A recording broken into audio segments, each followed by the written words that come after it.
3, 2, 1, 0.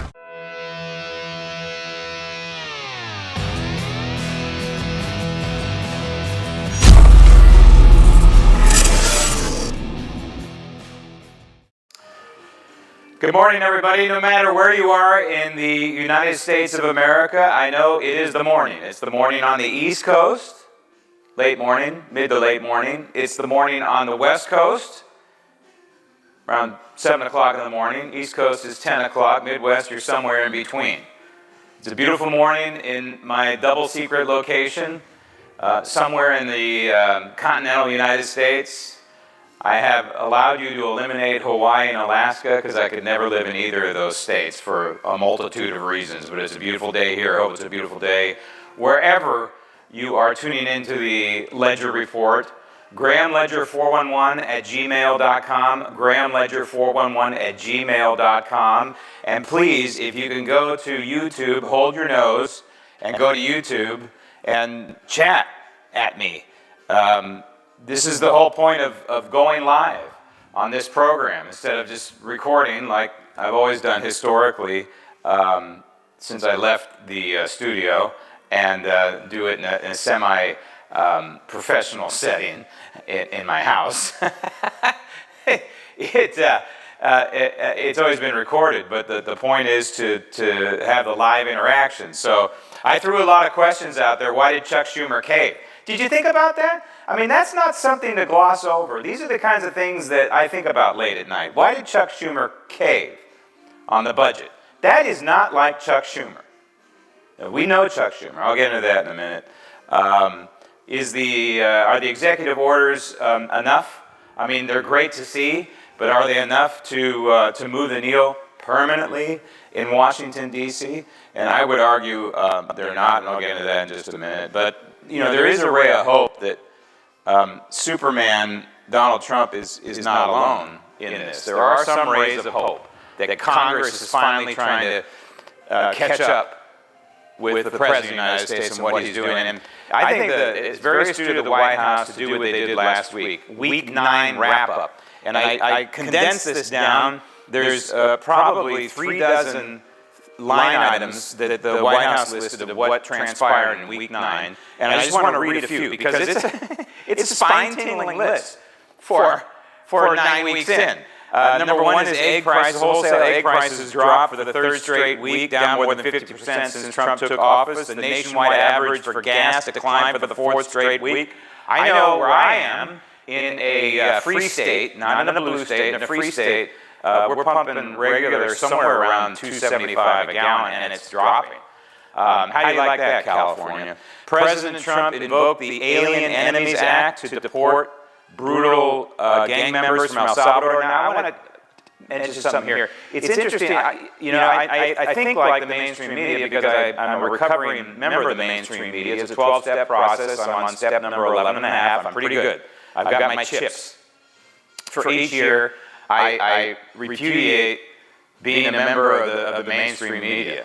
I am a member of After SAG, by the way. Well, not really a member. I was a member. I was forced to be a member. We talk about a liberal, crazy, nutcase place.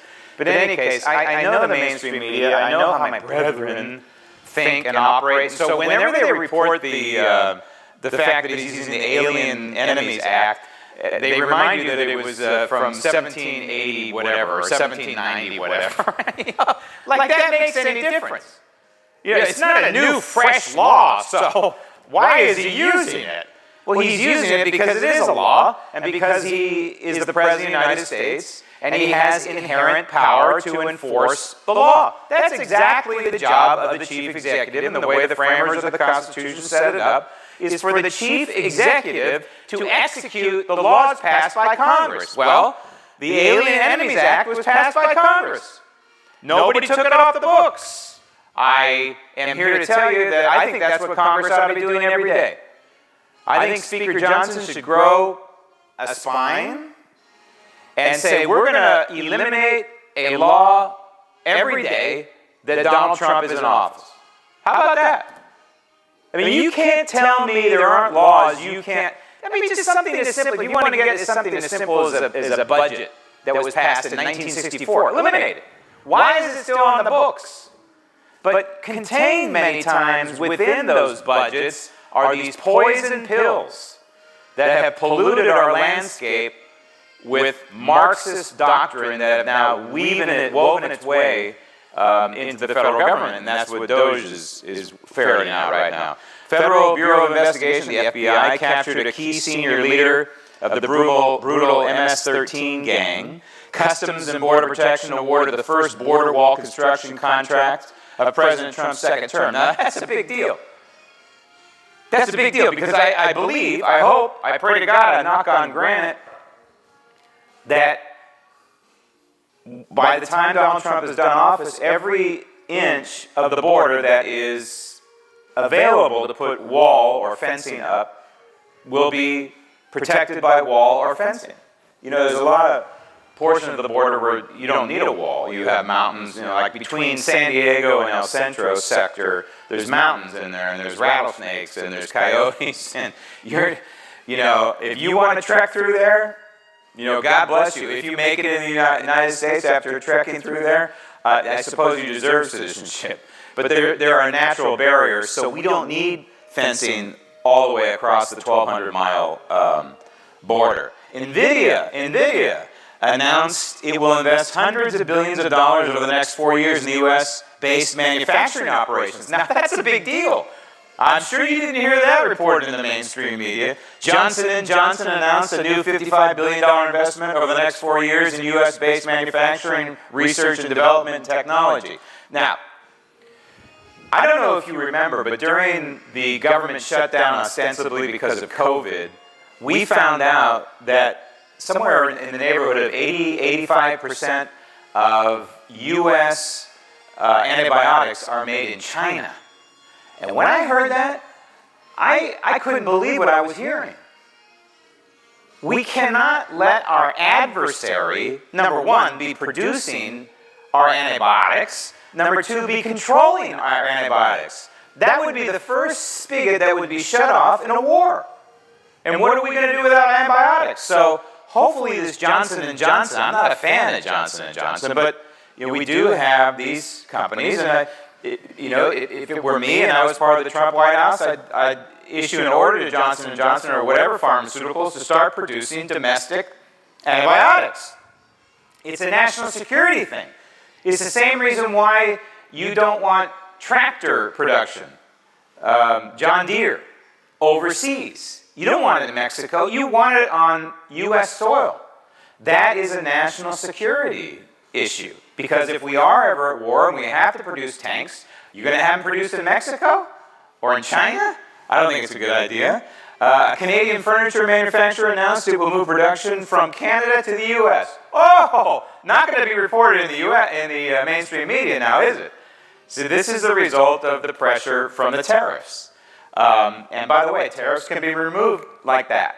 I think the stock market is finally catching on to the whole tariff thing. They're a little bit slow in the Dow Jones Industrial. Honda announced it will procure U.S.-made batteries for its hybrid vehicles. That's a big deal. U.S. batteries, more U.S. manufacturing. President Trump announced decisive and powerful military action against the Houthi terrorists in the Middle East. President Trump signed an executive order to officially begin the process of closing the Department of Education. That's a big deal. More on that in just a minute, because he can't close it unilaterally. Okay, I know that you're seeing crap on social media, and I know that the way Donald Trump speaks, he leads you to believe that he can shut it down. He can't. It's a creation of Congress. It's just like him not being able to shut down Obamacare, okay? That's a creation of Congress, unfortunately. By the way, no one's talking about repealing Obamacare, are they? How about repealing Obamacare? How about growing a spine on that one? Oh, now it's the third rail, isn't it? Now even Republicans won't touch it, will they? It's so disgusting. Where are we? President Trump secured a safe return of the NASA astronauts that are stranded in space. I mean, I just have to laugh at that one. Can you imagine if that happened under, let's say that, what's-her-face won, and then, however, Musk, maybe or maybe not, somebody comes to the rescue and the astronauts are finally home, wall-to-wall coverage. We barely saw any coverage of it, number one. Number two, I saw these nutcases on social media questioning whether it even happened, and it's another fake moon landing kind of thing. You know, you have to, I'm just going to say this briefly, okay? I'm going to get back to it in a minute on the Kennedy files. Social media has its purpose, but I'm going to tell you what I tell my friends, okay? It's very simple. Do not get your news nor your history from social media, okay? Do not get your news nor your history from social media, please. President Trump held a successful bilateral call with President Vladimir Putin. We know what that's about. You know, it concerns me because all the headlines I keep seeing is Zelensky and the Ukraine keep bombing Russia. What in the hell? I mean, is this like the final stages before the armistice in World War I where people are jockeying, or countries are jockeying for a position? You know, at some point, Trump and Putin are going to lose their patience with this little guy, and then what? President Trump signed the repeal of the Biden-era natural gas. Why in the wide world of sports natural gas is the enemy is just unbelievable. You leftists, explain it to me, please. Chat at me. Send me an email. Explain to me why natural gas is the enemy. Department of Veteran Affairs announced it will stop covering sex change surgeries. Why was the Department of Veteran Affairs, the VA, covering sex change surgery? Why was I paying for that? President Trump signed an official directive removing radical DEI from the U.S. Foreign Service, okay? President Trump unveiled the F-47 world's sixth-generation fighter jet. Big deal for the future. President Trump ordered the release of tens of thousands of previously redacted files regarding the Kennedy assassination. I'll get to that in just a minute. Now, what maybe I think is happening in D.C., in Congress, possibly, is that these people are finally figuring out this is not business as usual and Congress needs to get going. They need to get going. There is some movement now, finally. I hope that's what we're seeing.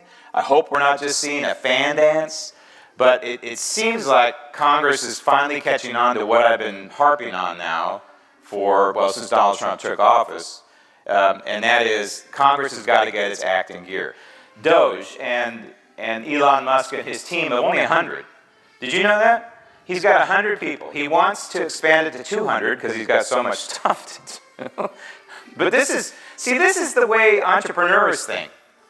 This is the way the old Silicon Valley used to work, where if you've ever been a startup, and I have, you're lean, you're mean, everybody does stuff. It's all hands on deck.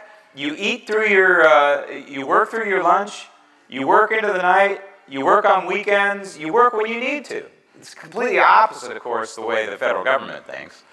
And so what Elon Musk is doing is effectively changing the dynamic in Washington, D.C., because it's not just USAID that's been a cash cow for both Democrats and Republicans, establishment politicians, but it's woven in all parts of the federal government. Look at Stacey Abrams and this millions of dollars of money that was poured into her, what?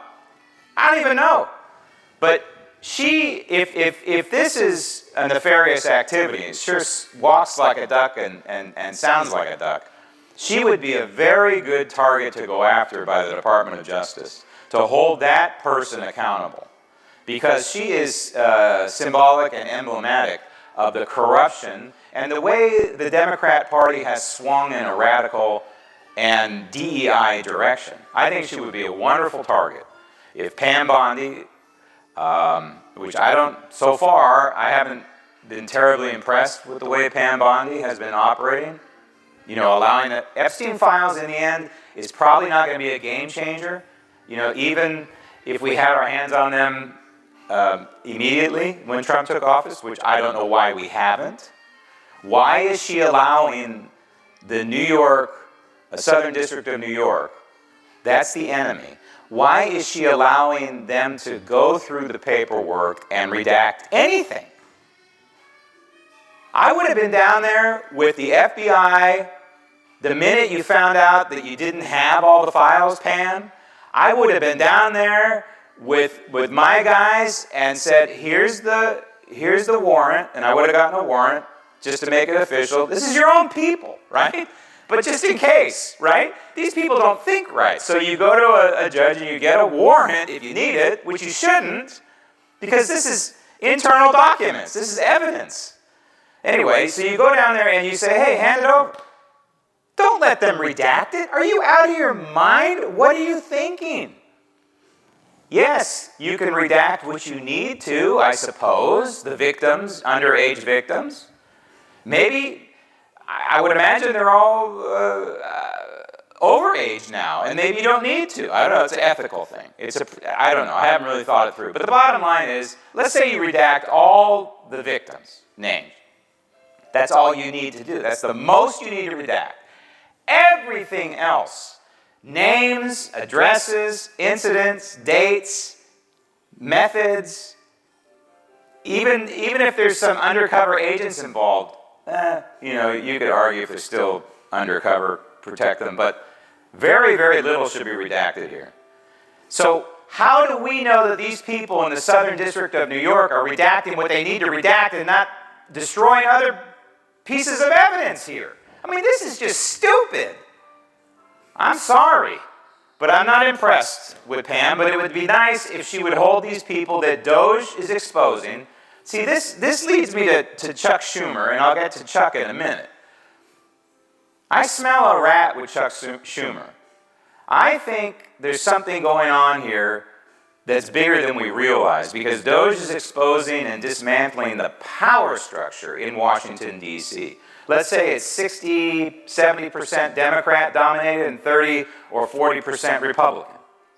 Whatever the pie chart is, DOGE is dismantling and disrupting their gravy train. And of course, where there is money, there is power. And so they're losing both money and they're losing power. And that's why things, I think, are very uncomfortable in Washington, D.C. right now. And that's why I think we don't see, for some reason, a lot of Republicans, they're kind of silent. They're sitting on their hands on this. A lot of them are. Not all of them, but a lot of them are MIA in this DOGE thing. I just wonder what they had to hide. And I hope that DOGE doesn't play politics on this one. I want to know. I want to know if a Republican congressman or woman is dirty. A senator is dirty. I want to know. It's not just a Democrat thing. This is the waste, fraud, and abuse that has been going on systemically in our country for decades now. Decades and decades and decades. And hopefully this is the beginning of the end of it. We'll see. But back to Congress here as a whole, Congress has to make permanent what Donald Trump is doing. And I know I probably sound like a broken record on this, but the election integrity, Wyoming just came out with a law that says you have to show proof of citizenship when you're registering to vote. Okay, well that's basically what Donald Trump just signed in an executive order. Now that's an executive order. So Gavin Newsom in California, or the nutcase in Hulshel in New York, or the fat boy in Illinois, Pritzker, they can just laugh at it. The problem is that Donald Trump has said, we're going to punish you if you don't abide by these. Okay, but they still will ignore it, even if they don't get federal election funds here and there. They can't. Their model is to cheat. Their model is not to ask for voter ID. Their model is to vote 5 weeks before and 2 weeks after Election Day. Their model is electronic balloting and not paper ballots, even though Donald Trump says paper ballots with a watermark, which is what we need. So he's right on target. Donald Trump is right on target. So where are you, Congress? At least pass a law, right? How about just an election law? And then you can have a constitutional war on this, because the Constitution says that the date, time, and place of elections need to be set by the state. And so you're going to set up a collision here. And so maybe we'll get a constitutional amendment out of this. That's my hope. Department of Education, the aforementioned. It was created in let's see, Jimmy Carter was Department of Energy. Education was under, I'm blanking which president it was under. You know, you're looking it up right now to give me the answer. If you got it, shoot it at me in my chat, because we have Laura in there. Laura, Department of Education was formed under, I think, was it Carter did energy. Anyway, it was part of, I think it was in the 60s, Department of Education. What about the people deployed overseas? You talking about voting?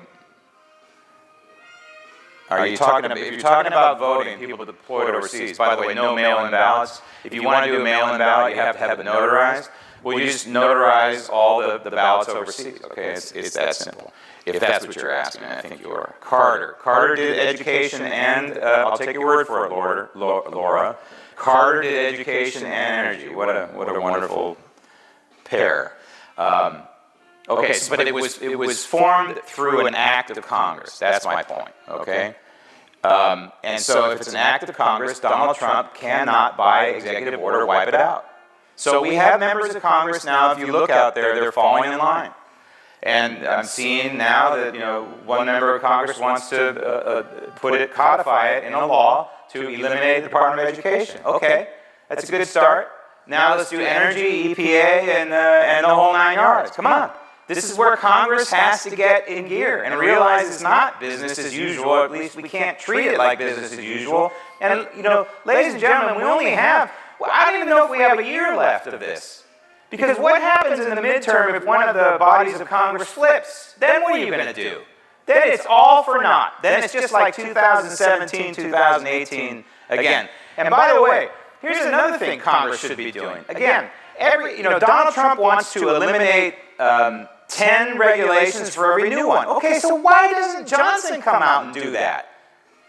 And what they need to do is they need to pass a law that says we're going to go and we're going to handle the budgeting process in the United States government just like they do in the private sector. We're going to get away from baseline budgeting and we're going to go back to zero-based budgeting.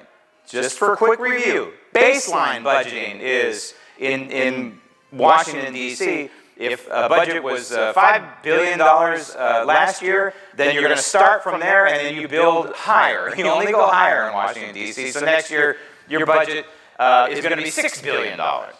Zero-based budgeting is what you do at home on the kitchen table. 1 year, you have a good year, you're making $100,000, and next year you're a salesman and maybe you make $50,000. Well, when you're figuring out your budget for your household, you're not going to still spend at the pace that you're making $100,000, are you? Because you're going to zero base. You're realizing that you're $50,000 less. So that's what we need to do in Washington, D.C. It's very basic stuff.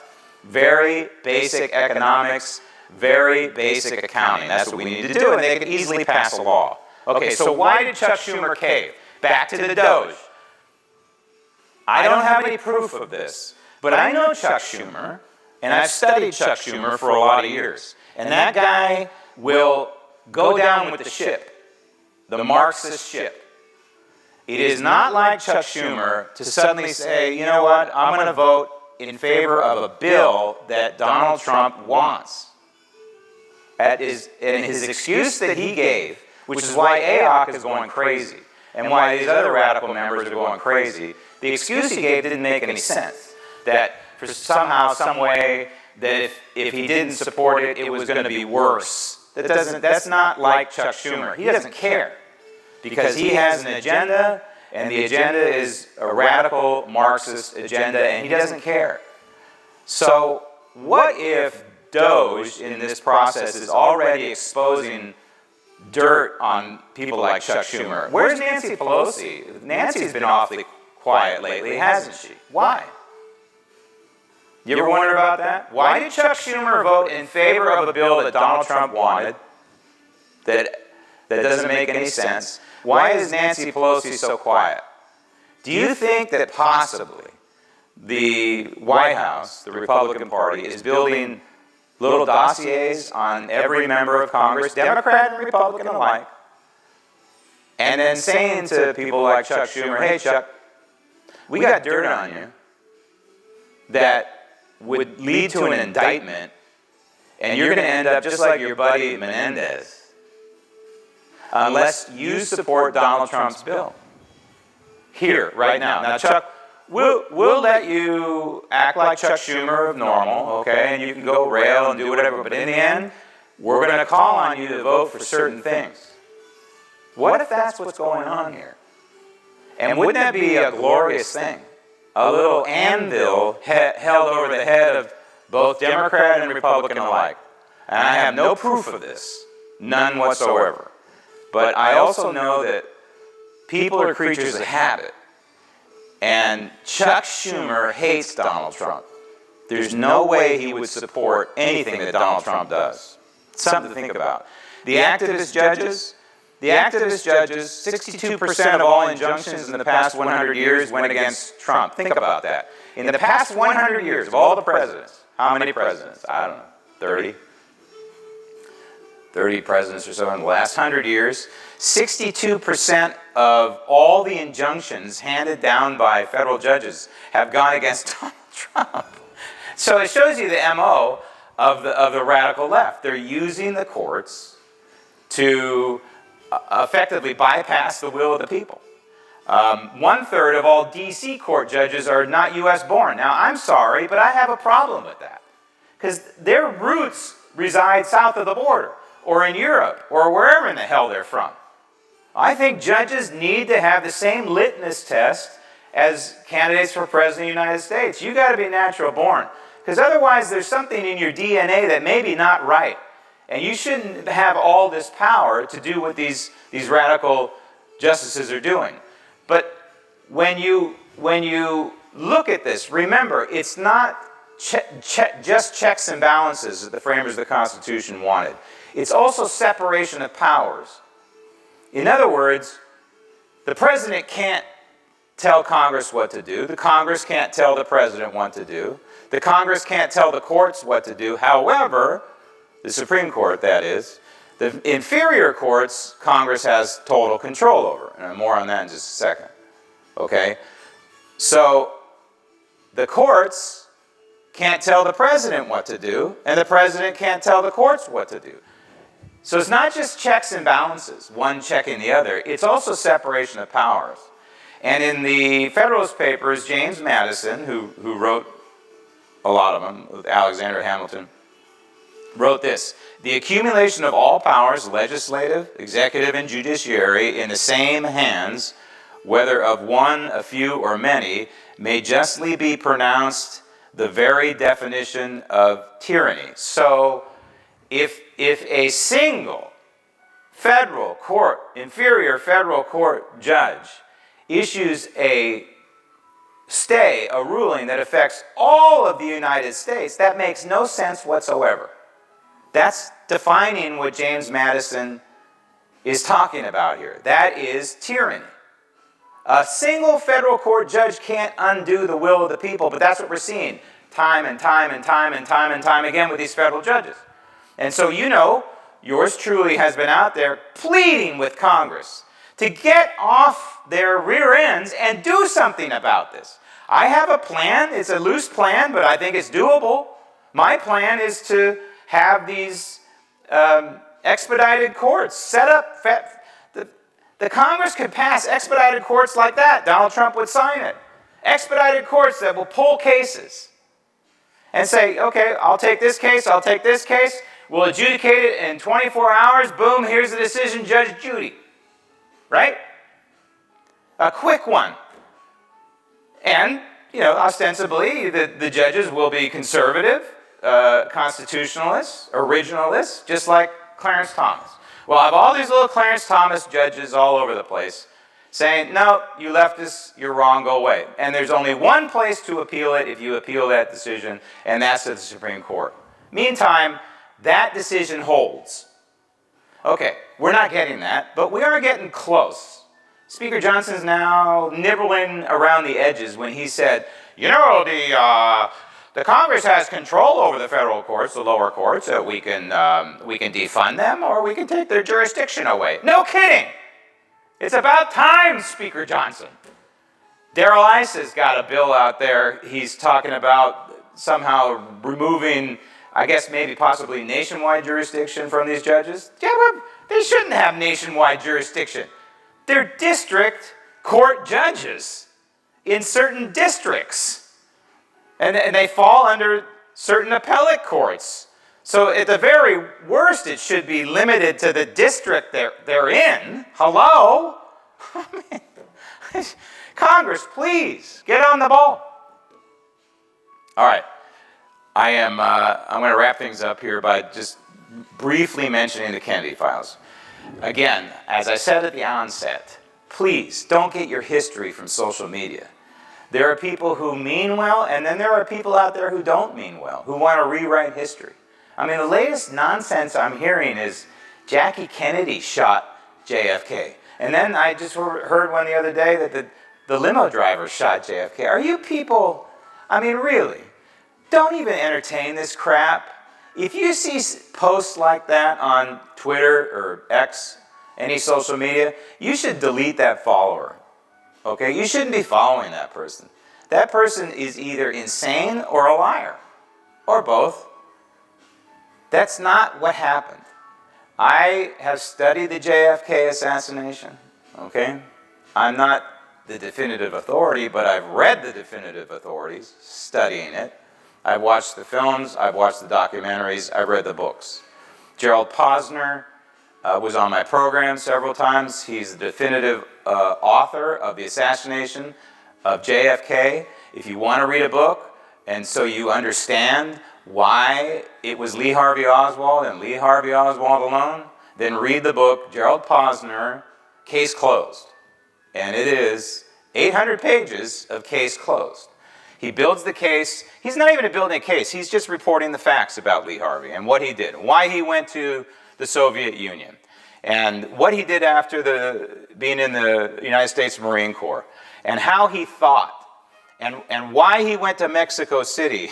I hear all these conspiracy on why he went to Mexico City, and what the Soviets thought of him.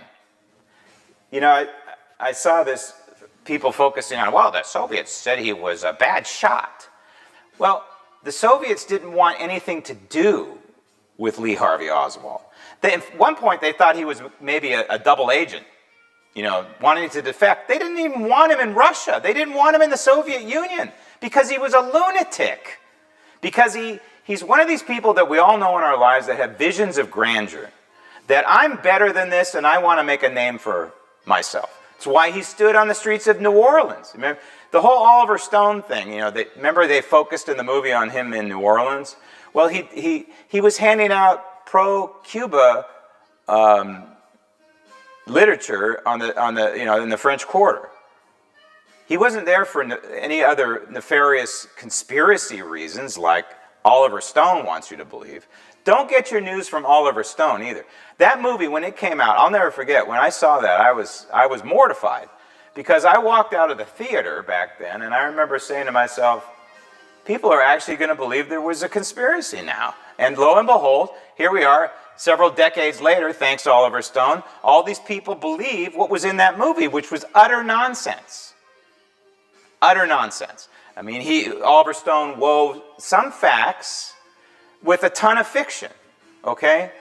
Lee Harvey Oswald had the motive, he had the training, i.e. a marksman in the United States Marine Corps, which is better than an average shot, okay? And he had the opportunity. Think about it. Lee Harvey was working in the book depository right by the route, which the book depository was right there in the route where the motorcade was going through. The only question I have is, I've never seen this question posed, why Lee Harvey waited to take the shots after the limo had turned the corner? Because it seems to me that he had a better shot when the limo was coming at him into Dealey Plaza, and then it made a left turn, and then that's when he took the shots. Fired 3 shots. I think the first one missed. I'm still not clear on which ones hit. I think the first one missed, and then number 2 went through the larynx, the throat area of JFK, the soft portion of it, not the spine, but through here, and then into Governor Connolly, and then the third is the one that took his head out. Just so you know, the exit wound of a projectile is typically larger and more messy than the entrance wound, okay? And if the entrance wound is in the scalp area, it can kind of obscure the wound. And so you see these autopsy photos, and it's probably confusing to see some of this stuff. But, you know, when they take these photos, they try and piece together the victim as much as possible. And they're not going to show the gory stuff just out of respect. So one final thing. Just when you say, okay, but Graham, what about the magic bullet? There was no magic bullet, okay? I know that some of you think the second shot went through the throat area and then zigzagged into Connolly. That's not how it happened, okay? Governor Connolly was sitting in front of Kennedy in a jump seat in that, I think it was a Lincoln, an old convertible Lincoln. And the jump seat was kind of to the side, and Connolly said he heard something. There's an interview, if you don't believe me, of Connolly. It's out there on YouTube. And he says, I heard something, and he said he turned, and when he turned, it exposed his body toward the president. And that's why the bullet went in at an angle in his side, his left side, and then went out. His right hand was on his left leg, okay? No magic bullet here. Just a projectile that went through fleshy materials, and then through fleshy materials in Connolly's back, and then through fleshy materials in the hand, and lodged in the left knee. So the right hand was on the left knee, okay? It's a very logical explanation. We walked on the moon, okay? We walked on the moon. There are no chemtrails up there. Those are jet trails. And JFK was murdered by Lee Harvey Oswald. And if you don't believe me, do the research yourself. But I just want to say, case closed here, okay? Please. We got bigger problems to worry about right now. Bigger than Weinstein, bigger than JFK, bigger than Keene, Teslas. We got to fix the country here. And there is a ray of hope that this is maybe looking to be not business as usual among the Congress. I hope and I pray, and then maybe they'll get going here. And the Bible says, Luke 10:19, behold, I have given you authority to tread on snakes and scorpions, and all over the power of the enemy. Nothing will harm you. I will say to the members of Congress, nothing is going to harm you. You've got a window of opportunity here that we will never get again. And I pray to God, ladies and gentlemen, I pray to God that the Congress gets in gear and follows up on what President Trump is doing to make permanent the changes so we have a country to give to our future generations. Otherwise, as Elon says, we're not going to have a country. Thanks for watching. I'm Graham Ledger. Remember, even when I'm wrong, I'm right. And evil can only prevail when good is silent.